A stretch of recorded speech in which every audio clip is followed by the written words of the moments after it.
నమస్కారం ఘంటారావానికి స్వాగతం ముందుగా ప్రధానాంశాలు ఉపాధ్యాయుల ఏకీకృత సర్వీసుల దస్తరానికి రాష్ట్రపతి ఆమోదం సోమవారం తర్వాత గెజిట్ నోటిఫికేషన్ వెలువడే అవకాశం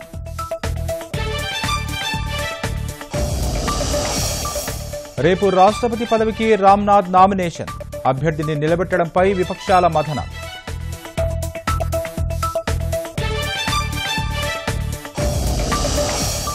సెల్ విడిభాగాల ఎగుమతికి ఏపీ కేంద్రం కావాలి సెల్కాన్ సంస్థ ప్రారంభ సభలో సీఎం ఆకాంక్ష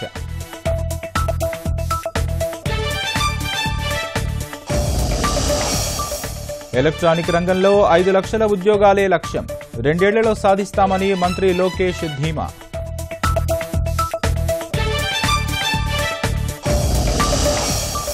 బ్యాంకర్లపై మంత్రి ఆనంద్ బాబు ఎమ్మెల్యే శ్రవణ్ అసంతృప్తి రుణాల మంజూరులో జాప్యంపై తీవ్రంగా ఆక్షేపణ